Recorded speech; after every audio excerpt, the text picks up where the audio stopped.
Imagine a letter written by one of the greatest minds of the 20th century, a man whose name is etched in the foundations of psychology.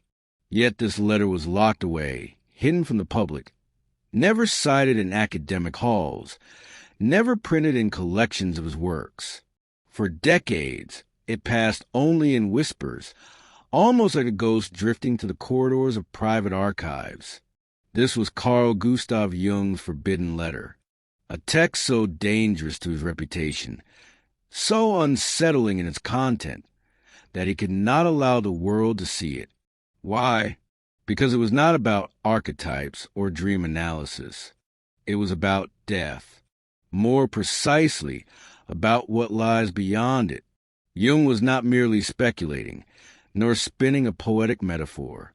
He wrote as a man who had crossed the boundary himself. In 1944, in the middle of a health crisis, Jung's heart stopped. For several minutes, silence engulfed his hospital room. His body lay motionless, but his awareness continued. He later confessed that he did not simply lose consciousness. He found himself outside his body, hovering above the earth, witnessing something beyond imagination. This is where the letter begins. Addressed to a Swiss colleague known only by cryptic initials, the text reads like a testimony from another world. It describes visions of a radiant sphere, encounters with presences beyond human definition, and revelations that science was not ready to accept. Why was it hidden? Because Jung, a man of science, knew the world of the 1940s would dismiss him as mad. But in private, he poured his soul into this secret document, entrusting it to survive until a time when humanity would be ready. Perhaps that time is now. Yet even before his near-death experience, Jung had always stood on a threshold. He believed that myths and dreams were not random, but encoded messages from a deeper stratum of reality, the collective unconscious. To him, symbols were not inventions of the mind. They were discoveries, fragments of eternal truths shining through human imagination. This letter, then, was not a rupture in his worldview, but its ultimate confirmation. And this is why it remained hidden. For in those pages, Jung does not sound like a scientist carefully weighing hypotheses. He sounds like a witness, someone who has seen what lies beyond, someone speaking from the border of worlds. In spring 1944, Jung lay in a Zurich hospital bed after suffering a heart attack. Doctors struggled to keep him alive, but his heart stopped. For several minutes, his earthly biography ended. Yet Jung's consciousness awakened into a realm he had only theorized about in fragments. He described leaving his body, no longer bound by flesh, no longer tormented by pain. He saw Earth from a distance, suspended in darkness, a glowing blue sphere. He wrote, "Everything that had existed before dissolved. No pain, no fear, no time." From there, he felt drawn further, as if pulled by a current beyond comprehension. What he encountered next was not void, but structure. He wrote of entering what seemed like a vast temple, though not built of stone. It was made of light itself. It did not shine. It was light, a place so ancient, it felt as if it had existed before creation. Inside, Jung realized that everything he had once called consciousness was but a shadow, a dim reflection of a far greater reality. He met a being, not angel, not human, but something vast and intimate at once. This presence communicated not through words, but through streams of understanding that flowed into him like warmth. Modern science has tried to interpret such reports. Some neuroscientists argue that near-death experiences are the result of oxygen-starved brains, hallucinations triggered by chemical surges in moments of crisis. And yet, Jung's account, written long before the modern catalog of NDE testimonies, aligns with thousands of later reports. The sensation of leaving the body, the panoramic view of life, encounters with beings of light, the overwhelming sense of peace. What is more, Jung described Earth as a glowing blue sphere, a vision eerily resembling the NASA photograph of Earth from space, which did not exist in 1944. How did he see an image that humanity would only capture decades later? Coincidence? Archetypal foresight? Or genuine perception from a vantage point beyond his body? And then comes a deeper meaning. The being of light did not merely soothe Jung. It revealed life as a school. We are not here simply to survive or accumulate knowledge. We are here to grow the soul. Every joy and every wound, every fear and every triumph is part of a curriculum far larger than we can grasp. Death is not graduation into nothingness. It is a gateway into a new stage of existence. Jung confessed that he did not want to return.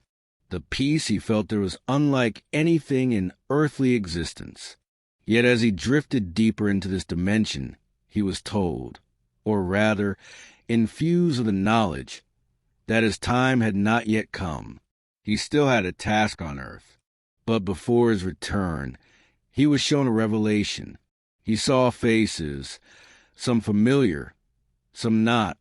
Among them was his father, and even a child he had never had in this life. He realized that the soul carries memory not tied to biography. It remembers beyond the boundaries of a single lifetime. He was given a vision of truth itself, not as abstract philosophy, but as an image. He saw a tree, its roots plunged into darkness, its crown aflame with light. The message was unmistakable. Truth is not mere knowledge. Truth is growth. Truth is pain transformed into light. Here Jung's testimony intersects with ancient wisdom. In the Kabbalah, the tree of life connects the underworld with the divine. In Norse myth, Yggdrasil stretches its roots into darkness and its branches into the heavens. For millennia, humanity has envisioned truth not as a cold equation, but as a living structure uniting suffering and glory, shadow and illumination. Jung's vision echoes these traditions with uncanny precision. And yet, this realm was not only radiant. Jung admitted there were presences there that froze the soul. Guardians, examiners, entities who did not allow just anyone to pass beyond the threshold. He refused to call them demons, but their presence was undeniable. The afterlife was not simply bliss. It was judgment, initiation, and passage. If this sounds frightening, it should. Across traditions, the Egyptian Book of the Dead, the Tibetan Bardo Thodol, the mysteries of Eleusis, death is never depicted as mere sweetness. It is trial, unveiling, confrontation. Jung, steeped in these traditions, did not project them onto his vision. Rather, he encountered them firsthand. The ancients had been whispering the same thing all along. And here lies a crucial point. Jung's experience did not erase the value of suffering. On the contrary, it revealed suffering as essential. Pain is not punishment. It is part of the alchemy by which the soul grows roots deep enough to touch eternity. Without night, morning loses its meaning. Without shadow, light becomes flat and shallow. Perhaps the most disturbing part of Jung's hidden testimony was his vision of the future. He saw a time when the boundary between worlds within, humanity would begin to perceive more, see more, and with this awakening would come both liberation and peril. Jung described a world of pure light, a civilization where nothing was hidden. No shadows, no forgetfulness, no suffering. But immediately he added, where there is no shadow, there is no depth. He feared that in such a world, souls would lose their weight. Without suffering, without the contrast of light and darkness, existence would become shallow, like a mirror reflecting endlessly without mystery. He saw humanity free, but lost, transparent but rootless. And he warned, not all would survive this transformation. Some would awaken into clarity, but others would go mad. When the veil tears, when hidden realities flood into daily life, the human mind may not withstand the intensity. It is chilling how this aligns with our modern era. The digital world already strips away shadows. Our lives are increasingly transparent, monitored, recorded. We chase clarity and visibility, but at the cost of depth. At the same time, psychedelic research, quantum physics, and consciousness studies are forcing us to confront realities that sound almost mystical. Jung's prophecy resonates not only as spiritual metaphor, but as cultural diagnosis. Was he seeing our time? A time when technology dissolves boundaries between physical and digital, inner and outer, human and machine? A time when ancient mystical visions are echoed in laboratories? If so, his warning stands. Awakening is not only liberation, it is risk. Light can blind as much as it illuminates.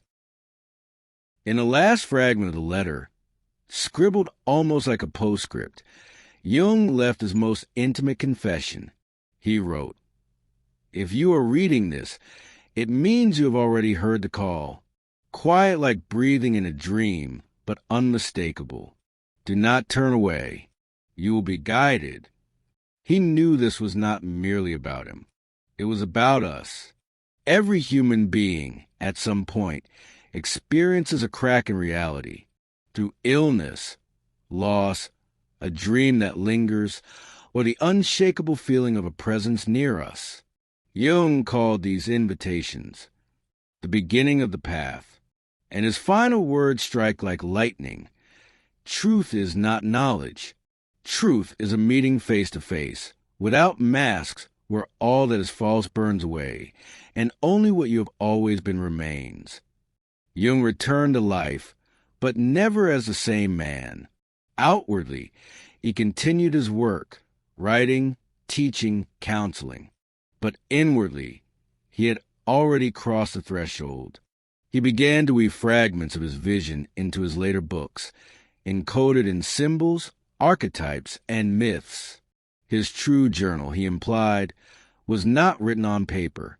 It was etched at the edge of worlds. Now, more than 80 years later, we hold this letter in our hands. A key, a challenge, a mirror. The question is no longer about Jung. The question is about us. Are we ready to face what he faced? Are we prepared to see ourselves stripped of illusions? Close your eyes for a moment. Ask yourself, am I truly living as if the soul is immortal? Or am I hiding behind shadows? Because if Jung was right, one day the veil will lift and everything, absolutely everything, will be revealed. This is why the letter matters, not as a relic of the past, but as a seed for the future. Jung did not want to convince. He wanted us to seek. The path, he wrote, is not in theory. The path is an experience.